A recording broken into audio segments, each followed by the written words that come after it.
ایاک نعبد و ایاک نستعین.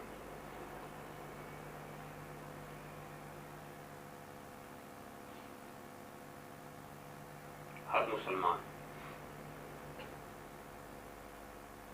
نماز کی ہر رکعت میں بارگاہ خداوندی میں یہ عرض کرتا ہے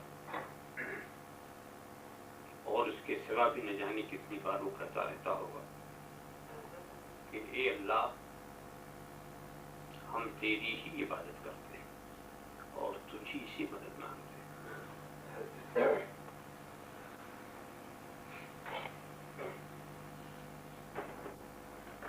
یہاں کسی اور پہلو کی طرف ذہن لے جانے سے پہلے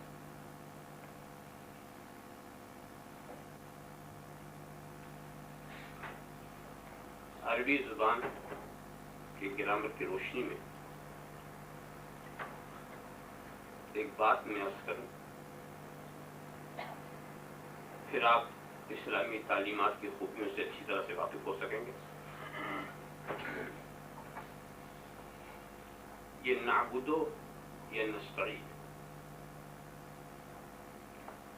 یہ دونوں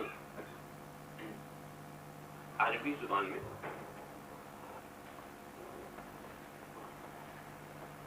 استعمال کیے جاتے ہیں جمع کے لیے، تثنیہ کے لیے. پہلے میں ایک بتاؤں، ایک کو عربی زبان میں واحد کہتے ہیں اور دو کو تثنیہ کہتے ہیں، دو سے زیادہ کو جمع کہتے ہیں. تو کچھ صیغے ہوتے ہیں واحد کے لیے، کچھ کلمات واحد کے لیے استعمال ہوتے ہیں.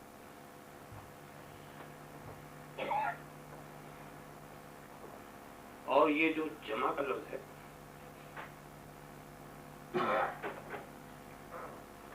وہ کثرت کے لیے آتا ہے. ایسا لگتا ہے کہ بولنے والے دو ہیں یا دو سے زیادہ. اور ساتھ ہی ساتھ ایک بات اور بتائیں کہ جمع کا لفظ بھی واحد کے لیے آتا ہے مگر وہ واحد معظم ہوتا ہے. واحد معظم کے لیے جمع کا لفظ آتا ہے. جیسے ورفعنا لک ذکر، وہاں بھی جمع ہی کا لفظ ہے، ہم نے بلند کیا، مگر وہ وہاں واحد معظم کے لیے. ایسا واحد جو اپنے دامن میں عظیم عظمتیں اور برتریاں لیے ہوئے، اس کے لیے بھی جمع کا لفظ بولتے ہیں.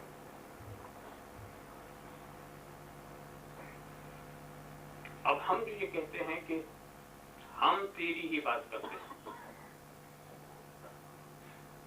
تو اب بولنے والے تو ہم ہیں نا، اور کس عالم میں بول رہے ہیں کہ خدا کی عبادت کر رہے ہیں اور یہ کہہ رہے ہیں. یہ مقام اگر کوئی باعظمت بھی ہو تو عظمت کے اظہار کا ہے ہی نہیں. جب خدا کی بارگاہ میں آپ کھڑے ہیں تو یہ عاجزی کا مقام ہے، انکساری کا مقام ہے، اپنی عظمتوں کے اظہار کا کوئی مقام ہی نہیں. تو جب اس کا کوئی مقام ہی نہیں تو یہ واحد معظم والا کوئی پہلو یہاں نہیں کرتا کہ آپ خدا کی بارگاہ میں کچھ اپنی عظمت دکھانا چاہتے ہیں. یہاں تو آپ جھکنے کے لیے آئے ہیں، سر اٹھانے نہیں آئے. تو خاص طور سے عبادت میں یہ پہلو بھی نہیں آتا. اب رہ گئے دو، تو بولتے ہیں ایک اور مراد لے لیا دو یا دو سے زیادہ، وہ پہلو اور بھی مشکل پڑ گیا. ہم عبادت کرتے ہیں تو میں تو تنہا، تو ایاک اعبد و ایاک استعین،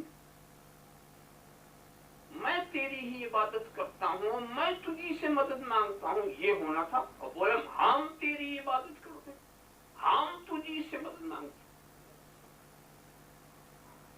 اور لطف کی بات ہو کہ جماعت کے ساتھ پڑھیں تو بھی یہی پڑھتے ہیں، تنہا پڑھیں تو بھی یہی پڑھتے ہیں. یہ نہیں کہ تنہا نستعین کو استعین کر دیتے ہوں، یہ نعبدو کو عبدو کر دیتے ہوں، ایسا بھی نہیں کرتے. ہم تیری، جیسے معلوم ہوتا ہے ایک پوری جماعت ہر وقت عبادت کے کے لیے مصروف ہے. تو دوستو اس میں کوئی شک نہیں کہ ہم تنہا ہی عبادت کرتے ہیں، ہر شخص اپنی عبادت کا تنہا ذمہ دار، مگر اپنی تنہا عبادت کو بارگاہ خداوندی میں پیش کرنے سے زیادہ بہتر ہمیں یہ لگا کہ ہم تمام عبادت کرنے والوں کی عبادتوں کے ساتھ اپنی عبادت کو پیش کریں. وہاں جب ہم رہتے ہیں تو یہ مت سمجھے کہ صرف ہم اپنی بات کر رہے ہیں، ایاک نعبد، ہم تیری ہی عبادت کرتے ہیں. تو وہاں تنہا ایک فرد نہیں بول رہا، بلکہ ایک فرد تمام عبادت گزار لوگوں کی وکالت کرتا ہوا عرض کرتا ہے کہ جتنے بھی عبادت کرنے والے ہم ہیں وہ سب تیری ہی عبادت کرتے ہیں. تو سب کی عبادتوں کو ہم ساتھ ملا کر بارگاہ خداوندی میں پیش کرتے ہیں. اس میں اپنی ناقص عبادت بھی ایک تحفہ خدا کی بارگاہ میں اپنی بندگی اور اپنی ابدیت کا ہم جب عرض کرتے ہیں تو اس میں اپنی ناقص عبادت. اور اس پیش کرنے میں چالاکی کیا ہو گئی جناب کہ خدا کی بارگاہ میں ہم نے صالحین، عارفین، راکعین، ساجدین، عابدین کی نمازوں کے ساتھ جب اپنی نماز کو شامل کر کے پیش کیا تو اب امید یہ ہے کہ رب تبارک و تعالیٰ جب قبول کرے گا تو سب قبول کر لے گا. اب ہمیں اطمینان ہو گیا کہ یہ ہماری ناقص نماز پلٹائی نہیں جائے گی، یہ ہماری ناقص نماز پلٹائی نہیں جائے گی. ویسے تو فضل عظیم والا ہے، وہ رحیم و کریم ہے، مگر ہم نے بھی ایک ایسا راستہ نکالا ہے اور یہ راستہ بھی اسی نے بتایا ہے کہ میرے پاس کوئی تحفہ بھی پیش کرو تو تنہا نہ پیش کرنا، ورنہ تیری ذات کیا، تیرا تحفہ کیا. میرے مقبول بندوں کی نمازوں اور ان کی عبادتوں میں شامل کر کے جب پیش کرو گے تو میں انہیں تو محروم نہیں کروں گا، تو ان کے صدقے میں تمہیں بھی محروم نہیں کروں گا. ان کی عبادتوں کو قبول کروں گا تو تمہاری بھی عبادتوں کو قبول کر لوں گا. میں اس سلسلے میں فقہ کا ایک مسئلے کی طرف آپ کے ذہن کی توجہ لے جاؤں، آپ کے ذہن کو لے جاؤں. وہ اس کو خیار عیب کہتے ہیں. خیار عیب جانتے کیا؟ آپ کسی دکان سے کوئی چیز خرید لیں تو آپ کو یہ اختیار ہے کہ اس میں اگر عیب ہے تو آپ پلٹا سکتے ہیں. 3 دن تک کا آپ کو یہ پاور، اور پھر اس دکاندار کو اسے واپس لینی پڑا گا. شرعی نقطۂ نظر تک واپس نہیں لے تو آپ اسلامی عدالت میں اس کا کیس بھی دائر کر سکتے ہیں. تو خیال عیب کی پوزیشن کیا ہوئی کہ دکاندار سے ہم نے کوئی چیز خریدی، اب اس میں کچھ عیب نکل آیا تو اب ہم اس کو پلٹا سکتے ہیں. مگر پلٹانے کا اصول کیا؟ پلٹانے کے یہ اصول، مثلا کھجوریں آپ نے خرید لی، 1 کلو خرید لی، اس میں کچھ اچھی ہے کچھ خراب، تو اب پلٹانے کا اصول یہ کہ پلٹانا ہے تو سب پلٹا دو، یہ نہیں کہ اچھی چن لیا خراب پڑا واپس کر دیا. اگر تمہیں پلٹانا ہے تو سب پلٹا دو، لینا ہے تو سب لے لو. اب اس اچھے کو اگر قبول کرنا ہے تو اس کے صدقے میں ان بروں کو بھی قبول کرو. اس اچھے کو اگر قبول کرنا ہے تو اس کی لپیٹ میں ان بروں کو قبول کر لو، اور اگر ان بروں کو نہیں لینا تو ان اچھوں کو بھی چھوڑو. ان بروں کو نہیں لینا ہے تو ان اچھوں کو بھی چھوڑو. تو خیال عیب میں یہ ہوتا ہے کہ اگر کوئی چیز عیبدار ہوئی تو پلٹاؤ تو سب پلٹا دو، لینا ہے تو سب لے لو. تو بس بات سمجھ میں آ گئی کہ یہ قانون اسلام کا ہے اور اسلام کا ہر قانون آسمانی. تو جب خیار عیب کی بات قرآن اللہ کے رسول سے ہمیں ملی تو یہ بھی آسمانی ہدایت ہی تو ہے اور یہ خدائی قانون ہے. تو جب خدائی قانون یہی ہے کہ لو تو سب کو لے لو، پلٹاؤ تو سبھی کو پلٹاؤ، تو ہم نے سوچا کیوں نہ اپنی عبادتوں کو صالحین کی عبادت کے ساتھ پیش کریں. جب صالحین کی عبادت کے ساتھ پیش کریں گے تو خدا صالحین کی عبادت کو پلٹائے گا نہیں، اور پھر انہی کی صدقے میں ہماری عبادتوں کو قبول فرما لے گا. اس میں کتنی بھی کمی ہوگی، کتنا بھی نہ. جماعت کا فرق نہیں ہوتا. اگر کوئی کام جماعت کے ساتھ آپ کریں تو اس میں یہی ہے کہ اگر جماعت میں کسی ایک فرد کا بھی کار خیر عمل قبول ہو گیا تو سبھی کا قبول ہو جاتا ہے. یہ جماعت نماز کی جماعت ہو یا کوئی بھی حج ہی کا معاملہ ہے، حج میں اگر کسی ایک کا بھی حج قبول ہو گیا تو ان کے صدقے میں سبھی کا حج قبول ہو جاتا ہے. کار خیرات کریں، اگر ایک ساتھ کر رہے ہیں اور شرکت کر رہے ہیں، اس میں کسی ایک کا کوئی کار خیر قبول ہو گیا تو سبھی کا قبول ہو جاتا. اس لیے ہم بارگاہ خداوندی میں کہتے ہیں ایاک نعبد، ہم تیری ہی عبادت کرتے ہیں اور ہم تجھی ہی سے مدد مانگتے ہیں. یہاں پر ایک چیز اور بھی سمجھ میں آئے کہ الفاظ تو بالکل ایسے ہی ہے کہ ہم تیری ہی عبادت کرتے ہیں، اس کا مطلب تیرے سوا کسی کی عبادت نہیں کرتے، اس کا صاف مطلب یہ ہو. اور ہم تجھی ہی سے مدد مانگتے ہیں، اس کا بھی مطلب یہ ہونا چاہیے کہ تیرے سوا ہم کسی سے مدد نہیں مانگتے. عبادت کے معاملے میں تو آپ بہت پکے نظر آئے کہ واقعی آپ خدا کے سوا کسی کی عبادت نہیں کرتے، مگر مدد کے معاملے میں ہم یہ دیکھتے ہیں کہ کہیں کہیں آپ دوسری جگہ بھی جاتے ہوئے نظر آتے ہیں. یہ بات کیا، یہ عبادت اور استعانت میں یہ فرق کیوں؟ عبادت کو تو آپ نے خدا کے ساتھ مخصوص کر دیا اور استعانت کو آپ غیر خدا سے بھی مانگتے ہیں.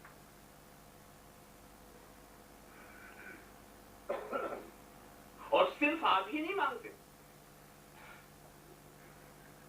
بلکہ مدد طلب کرنے والے ایسے ایسے صالحین جن کے صالحین ہونے میں شبہ نہیں، بلکہ غیر خدا سے مدد طلب کرنے والے انبیاء و مرسلین ہیں. تو بات اور بھی گہری ہے. من انصاری اللہ کہنے والا ایک رسول برحق ہے. کون ہے خدا کی راہ میں ہمارا مددگار؟ یہ غیر خدا ہی کو بلایا جا رہا.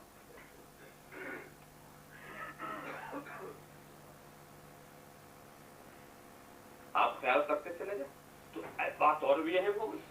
تو اب ہمیں سوچنا پڑے گا کہ آخر عبادت اور استعانت دونوں پہلو میں ہم نے استعمال کیا، فرق کیا؟ تو اب میں آپ کو بتاؤں کہ عبادت کہتے کس کو؟ پہلے اس میں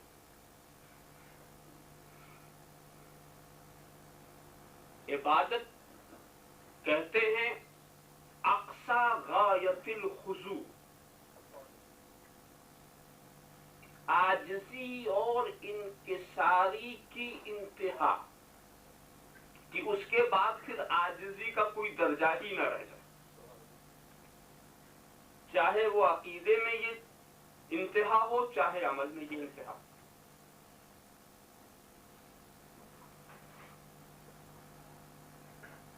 انتہا اس کا نام ہے عبادت. عاجزی، فروتنی، انکساری کی انتہا، اس کا نام ہے عبادت.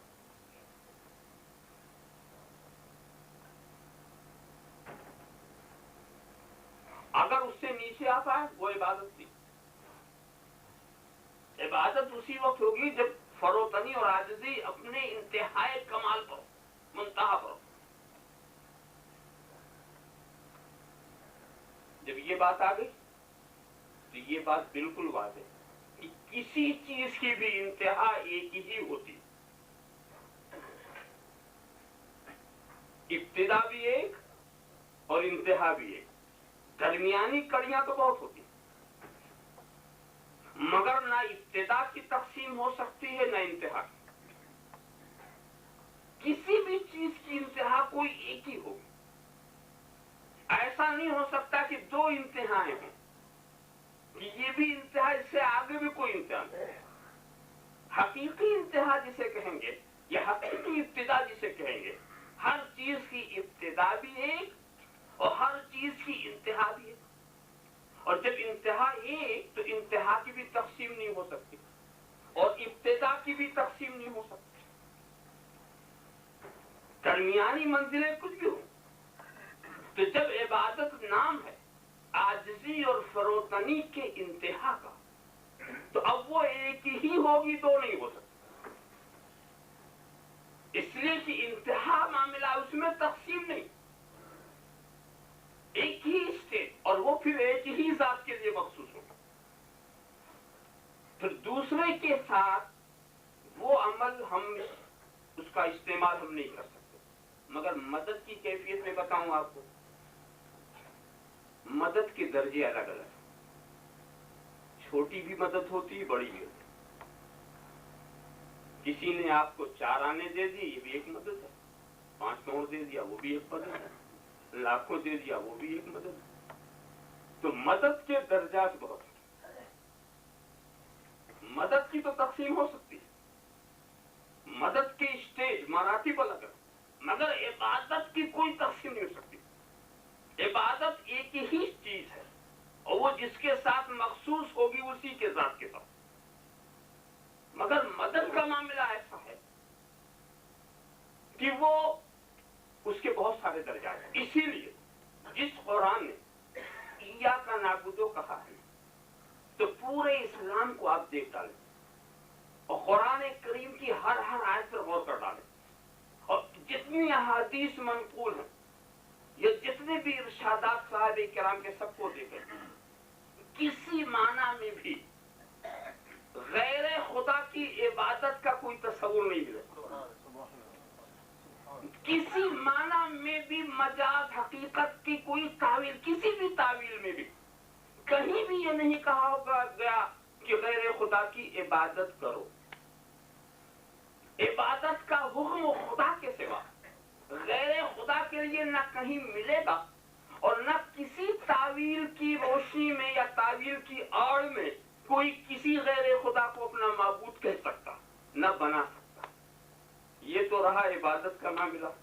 اور استعانت کا معاملہ، جس نے کہا ایاک نعبد و ایاک نستعین، وہی کہہ رہا استعینوا بالصبر والصلاۃ. وہی لفظ استعانت ہی والا، مدد طلب کرو صبر سے اور صلاۃ سے. لیجیے، میں تو وہاں یہ کہہ کے آیا تھا کہ میں خدا ہی سے مدد طلب کروں گا. یہاں مجھے سے کہا جا رہا ہے کہ صبر سے اور صلاۃ سے، اور وہ کس کا صبر؟ وہ تیری اپنی ذات والا صبر. یہ نہیں کہ جب کہا جاتا نماز سے طلب کرو تو کس کی نماز سے؟ آپ جس نماز سے مدد طلب کریں گے وہ حضرت علی کی نماز نہیں ہوگی. آپ جس صبر سے مدد طلب کریں گے وہ امام حسین کا صبر نہیں ہوگا. آپ کو تو اپنے صبر سے مدد طلب کرنا ہے، اور آپ کو اپنی نماز سے مدد طلب کرنا. تو جب تیری ذات غیر خدا ہے تو تیری صفات خدا کیسے بن گئی؟ ذرا صاحب خیال کرو. تو غیر خدا سے مدد طلب کرنے کا ہو، اور وہ بھی ہماری نماز، وہ بھی ہمارا صبر. ذرا صاحب خیال کرو. اور ان سے کہا مدد طلب کرو صبر سے بھی صلاۃ سے بھی. تو اب مدد طلب کرنے کی بات کی گئی، مگر ایسا کبھی نہیں کیا گیا کہ صبر کو پوجو یا نماز کو پوجو. ایسی بات کہیں نہیں کہی. تو پوجنے کا لفظ خدا کے سوا کسی کے لیے بھی نہیں استعمال ہوا، نہ کسی ذات کے لیے نہ کسی صفت کے لیے. مگر مدد کا لفظ تعاونوا علی البر والتقوی، آپس میں نیکیوں اور تقوی میں ایک دوسرے کی مدد کرو. یہ نہیں کہا گیا کہ آپس میں ایک دوسرے کو پوجو. پوجنے کا لفظ تو کہیں نہیں آ رہا، مگر مدد کا لفظ ہر جگہ آ رہا. ذرا سا جگہ جگہ بھی دیکھو تمہارے مددگار بنائے گئے. اور پھر اسی حضرت عیسیٰ نے جب کہا من انصاری اللہ، کون ہے ہمارا مددگار اللہ کی راہ میں، تو پھر حواریون نے سمجھا کہ مجھے سے کہا جا رہا. تو انہوں نے کہا نحن انصار اللہ، ہم اللہ کے دین کے مددگار ہیں. ہم اللہ کے دین کے مددگار. اپنے کو مددگار یہ سمجھ رہے ہیں، حضرت عیسیٰ مددگار سمجھ کے بلا رہے ہیں. معلوم ہے کہ اب اور قرآن خدا سے کیا کہتے ہیں؟ ہم ایاک نستعین، ہم تجھی سے مدد مانگتے ہیں. آپ خیال کیجیے، وہاں تو ہم تجھی سے مدد مانگتے ہیں، اور یہاں مددگاروں کی پوری لسٹ بنی ہوئی، اور وہ بھی قرآن کی روشنی میں. یہاں تک کہ خود خدا ارشاد فرمائے کہ جب ہم ایک مقدس رسول تیرے انبیاء کرام سے واقعی میثاق یاد کرو، عہد میثاق، کہ جب مقدس رسول تمہارے پاس آئے گا کتاب و حکمت لے کر کے، اور تمہارے پاس جو کچھ ہے اس کی تصدیق فرمائے گا، تو جانتے ہو کیا کرنا؟ لَتُؤْمِنُنَّ بِهِ وَلَتَنْصُرَنَّهُ، ان پر ایمان بھی لانا ہے اور ان پہ مدد بھی کرنا. لیجیے ہم خدا سے تو ہم یہ کہہ رہے ہیں کہ ہم تیری ہی مدد مانگتے ہیں اور خدا یہ کہ اے بندو تمہیں مدد کرنا, اے بندو تمہیں مدد کرنا. انتہا کی بات دیکھیے کہ خدا تو کسی کی مدد کا محتاج نہیں, مگر کہتا ان تنصروا اللہ ینصرکم, اگر تم خدا کی مدد کرو گے تو خدا تمہاری مدد کرے گا. لیجیے سب اور مشکل مسئلہ ہوتا چلا جا رہا. خدا کس مدد کا محتاج ہے, وہ کیسا, وہ ہم سے یہ کہہ رہا ہے. مگر عبادت والا لفظ اپنی جگہ محفوظ, کہیں غیر خدا کا اشارہ کنایا میں بھی عبادت اور پرستش کی بات نہ کی گئی, اور مدد کے لیے اللہ کے اولیاء کی ایک پوری لسٹ ہی پیش کر دی گئی. اطلبوا الایادی عند فقراء المسلمین,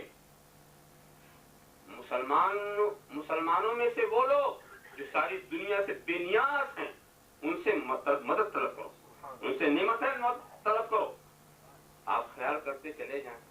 اب اس جگہ پر یہ سوچنے کی بات ہوگی معاملہ کیا ہے کہ ایک طرف تو ہم تیری ہی مدد چاہتے اور دوسری طرف مدد کی اور بھی منزلیں اور بھی مقامات نظر آ رہے ہیں.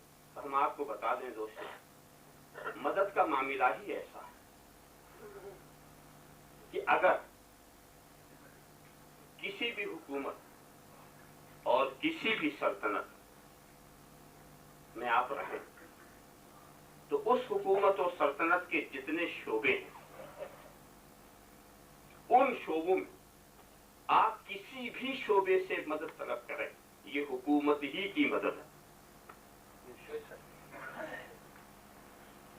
یہ ہماری گورنمنٹ ہے نا, اس میں مختلف شعبے, ایک تو دفاعیہ جس کو ملٹری کہتے ہیں, اور اس کے بعد ایک شعبہ ہے مقننہ ہے جہاں قانون بنتا پارلیمنٹ اور اسمبلی, اور ایک شعبہ ہے عدلیہ جہاں قانون نافذ کیا جاتا ہے, بنتا ہے پارلیمنٹ میں, نافذ کیا جاتا ہے کچہریوں میں, اور ایک ہے انتظامیہ جو ملک کے انتظام کو سنبھالتے ہیں. تو یہ مختلف شعبے, اور ہر شعبے میں رہنے والے کا الگ الگ نام.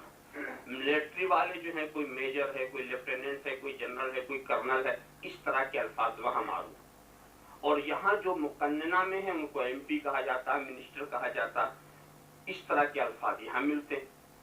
اور اس کے نیچے جو عدلیہ ہیں ان کو کہے یہ جج ہیں, یہ منصف ہیں, یہ مجسٹریٹ ہیں, اس طرح کے الفاظ وہاں ملتے ہیں.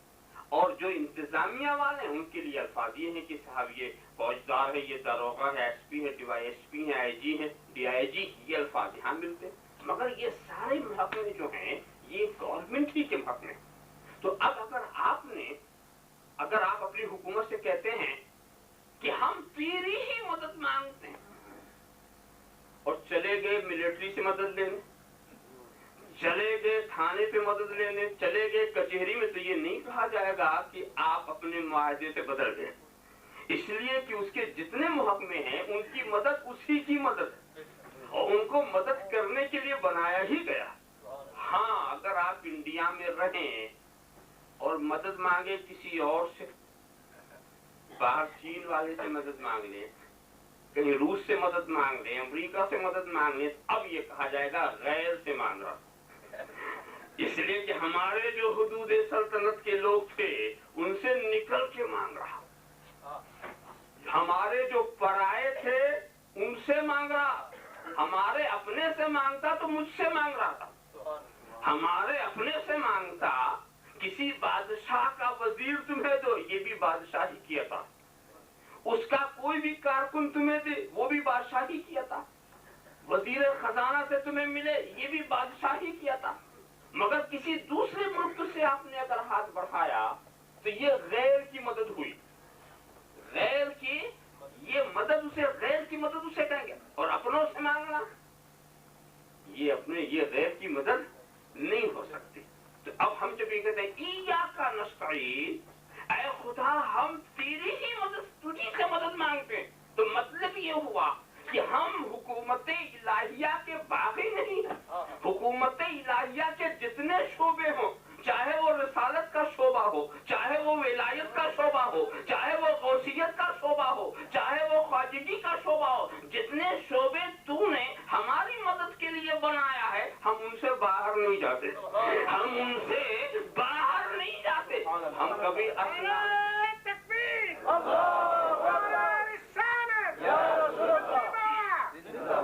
ہم کبھی اسنان کے پاس نہیں جاتے، ہم کبھی بتوں کے پاس نہیں جاتے، ہم تیرے دشمنوں کے پاس نہیں جاتے، ہم اس کے پاس جاتے. اسی لیے سمجھ لو کہ غیر اللہ کیا ہے. ہم غیر اللہ کے پاس نہیں جاتے، ہم غیر اللہ کے پاس نہیں جاتے ہو، اور جس کے پاس جاتے ہیں وہ غیر اللہ نہیں ہے، وہ ولی اللہ. وہ غیر اللہ نہیں ہے، وہ ولی اللہ ہے. غیر اللہ تو وہ ہے جو خدا سے بیگانہ ہو، اور اللہ کا ولی وہ ہے جو خدا کا اپنا. تو ہم خدا کے اپنوں سے مدد مانگتے ہیں اور پھر یہ خدائی خزانے سے ہمیں دیتے ہیں. تو اب ان کا دینا بھی خدا ہی کا دینا ہے، ہم ان کا دینا بھی. تو ہم ان کے در پر جب جاتے ہیں تو یہ سمجھ کے جاتے ہیں کہ یہ اللہ کے محبوب بندے ہیں، یہ دینا بھی جانتے ہیں، دلانا بھی جانتے ہیں، دونوں طریقے ان کو معلوم ہے. تو ایاک نستعین، اے خدا ہم تجھی سے مدد مانگتے ہیں. غوث کی چوکھٹ پر بھی ہم تجھی سے مدد مانگتے ہیں، خواجہ کے آستانے پر بھی ہم تجھی سے مدد مانگتے ہیں، محبوب الہی کی دہلیز پر بھی ہم تجھی سے مدد مانگتے ہیں. اس لیے کہ یہ سب کے سب تیری ہی مدد کے ظہور کی جگہ ہے، تیرے مدد کے ظہور کی جگہ ہے. اے خدا ہم پانی بھی پیتے ہیں تو یہ بھی تجھی سے مدد ہے، کھانا کھاتے ہیں تو یہ بھی تجھی سے مدد ہے. ہم کچھ بھی کرتے ہیں، ہمارا عقیدہ ہے کہ پانی کیا، اس کی بساط کیا ہے. پیاس تو تو بجھاتا ہے،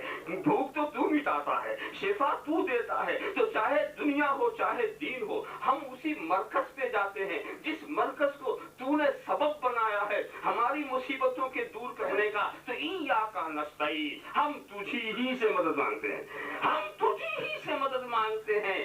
بات جب اس چیز کی آپ نے اچھی سمجھ لیا، ہاں وہ تجھ سے مدد نہیں مانگتا جو تجھے چھوڑ کر غیروں کو پکارتا، وہ تجھ سے مدد نہیں مانگتا جو تجھے چھوڑ کر کے غیروں سے پکارتا ہے. کتنے شرم کی بات ہے، کس قدر پانی میں ڈوب مرنے کی بات ہے کہ مدینے کا رہنے والا، سعودی عرب کا رہنے والا مدد کے لیے امریکہ کو بلائے، جاپان کو بلائے، اور خدا سے یہ کہے کہ ہم تجھی سے مدد مانگتے، خدا سے یہ کہے کہ ہم تجھی سے مدد. یہود و نصارا نہ کبھی اسلام کے دوست تھے نہ کبھی دوست ہو سکتے ہیں، یہود و نصارا نہ مسلمانوں کے دوست تھے نہ کبھی ہو سکتے ہیں. یہ اللہ اور رسول کے کھلے ہوئے دشمن ہیں. تو اللہ پر ایمان لانے والا اور قیامت کے دن پر ایمان لانے والا ان سے محبت کرے، ان سے محبت کرے تو اسے اپنے ایمان کا جائزہ لینا چاہیے، اس کو اپنے ایمان کو سمجھنا چاہیے.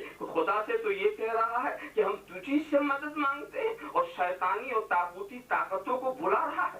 تعجب کی بات ہے، ارے مدینے کی طرف توجہ نہیں گئی. توسل بالانبیاء حرام، توسل بالاولیاء حرام، اولیاء سے مدد مانگنا حرام، انبیاء سے مدد مانگنا حرام کہنے والی قوم مشرکین و کفار سے مدد مانگ رہی ہے. کہنے والی قوم مشرکین و کفار سے مدد مانگ رہی ہے. آپ خیال کرتے چلے جائیں، یہ سوچو. اور وہ بھی کیا، کس لیے مدد مانگ رہے ہیں، کس لیے؟ حرمین کے تحفظ کے لیے؟ غلط. حرمین کے تحفظ کے لیے نہیں، اپنے خاندان کو بچانے کے لیے، شہنشاہیت کو بچانے کے لیے. نہ حرمین کو کوئی خطرہ ہے، نہ اسلام کو کوئی خطرہ ہے، نہ مسلمانوں کو کوئی خطرہ ہے. خطرہ تو ایک صاحب کی بادشاہت کو ہے، ان کی عامریت کو خطرہ ہے. تو عامریت کو جب بچانا ہوا تو پھر ہم امریکہ کو مدد. اور لطف کی بات دیکھیے کہ وہ بھی جیسے منتظر بیٹھے تھے کہ بلاؤ چاہے نہ بلاؤ ہم آتے ہیں، جیسے شیطان بغیر بلائے آ جاتا، بلاؤ چاہے نہ بلاؤ ہم آتے ہیں. بڑے مددگار بنے ہوئے ہیں جناب، آ گئے. اب ان مہمانوں کی مہمان نوازی کیسے کی جا رہی ہے؟ ان کے لیے کیا شراب مہیا نہ کی جائے گی؟ کیا ان کے لیے خنزیر مہیا نہ کیا جائے گا؟ اس مقدس سرزمین پر جہاں شراب کی حرمت کی آیت اتری ہو، اس مقدس سرزمین پر جہاں خنزیر کی حرمت کی آیت اتری ہو، اور آپ تواضع کر رہے ہیں اور پھر بن رہے ہیں خادم الحرمین شریفین. خادم الحرمین شریفین، تم کیا جانو کہ حرمین شریفین کا مقام کیا ہے، اس کی منزل کیا ہے، اس کا مرتبہ کیا ہے. ذرا تعجب کی بات ہے، گنبد خضرا کے قریب رہنے والا امریکہ کو دیکھیں،